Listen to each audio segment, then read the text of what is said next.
নমস্কার, আমি দেবশ্রী গোস্বামী।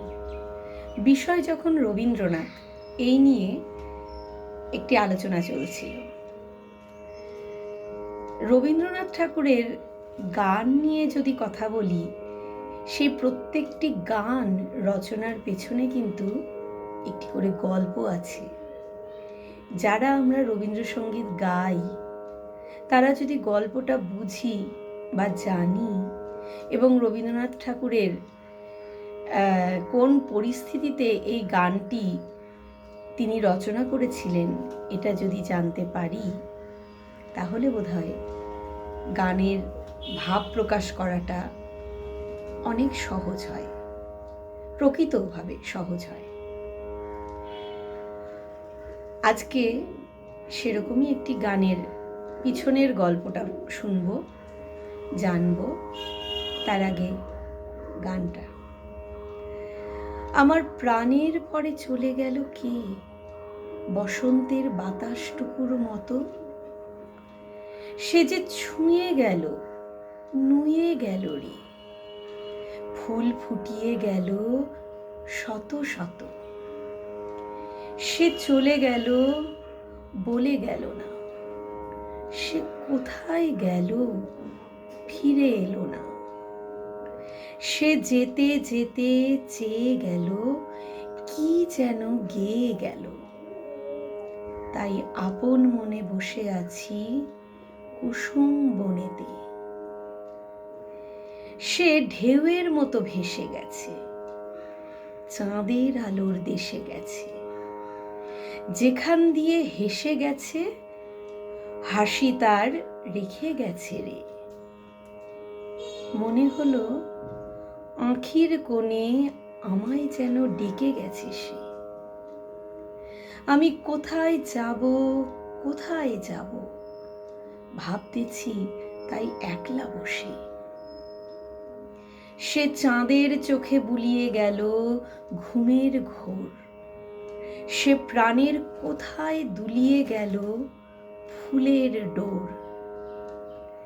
কুসুম বনের উপর দিয়ে কি কথা সে বলে গেল, ফুলের গন্ধ পাগল হয়ে সঙ্গে তারই চলে গেল।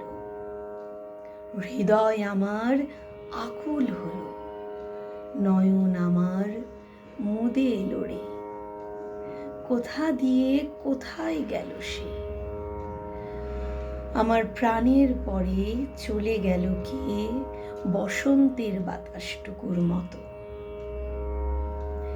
যদিও বাচিক শিল্পীর মতো আমার বলার ধরন নয়, কারণ আমি তাতে পারদর্শিতা লাভ করতে পারিনি, কিন্তু আমি আমার অনুভূতি দিয়ে পাঠ করার চেষ্টা করলাম। এবার এর পিছনের গল্পটা। রানীচন্দ এই গানটি সম্পর্কে রবীন্দ্রনাথ ঠাকুর যা বলেছিলেন তাই এখানে আছে। রানীচন্দর কাছে গানটি সম্পর্কে রবীন্দ্রনাথ বলেন, নতুন বৌঠান মারা গেলেন, কি বেদনা বাজলো বুকে। মনে আছে সে সময় আমি গভীর রাত পর্যন্ত ছাদে পায়চারি করেছি, আর আকাশের দিকে তাকিয়ে তাকিয়ে বলেছি, কোথায় তুমি নতুন বৌঠান, একবার এসে আমায় দেখা দাও।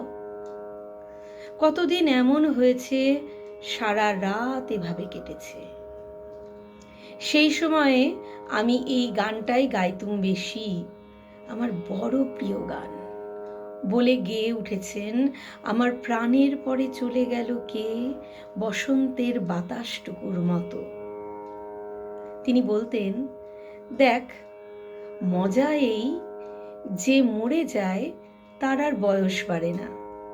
আমার নতুন বৌঠান, তিনি সেই ওইটুকু মেয়েই রয়ে গেলেন, আর আমি কত বুড়ো হয়েছি, ঝুঁকে পড়েছি। কাদম্বরী দেবী রবীন্দ্রনাথ ঠাকুরের নতুন বৌঠান। তিনি যখন মারা গেলেন, রবীন্দ্রনাথ ঠাকুর অত্যন্ত শোকাহত। তার ছোটবেলার খেলার সাথী, তার মনের রবীন্দ্রনাথ ঠাকুরের মনের, সেই ছোট্ট রবির মনের সমস্ত কথা যার কাছে অবলীলায় উজাড় করে দেওয়া যেত, সেই কাদম্বরী দেবীর মৃত্যুতে রবীন্দ্রনাথ ঠাকুর অত্যন্ত মর্মাহত এবং শোকাহত হন।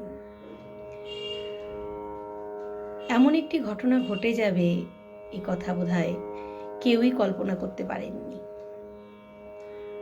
তার মৃত্যুর পর রবীন্দ্রনাথ ঠাকুর এই গানটি রচনা করেন।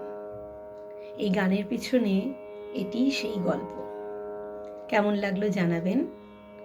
আর কিছু শুনতে ইচ্ছা হলে, জানতে ইচ্ছা হলে অবশ্যই লিখবেন, জানাবেন। চেষ্টা করব জানানোর। আজ এই পর্যন্তই। নমস্কার।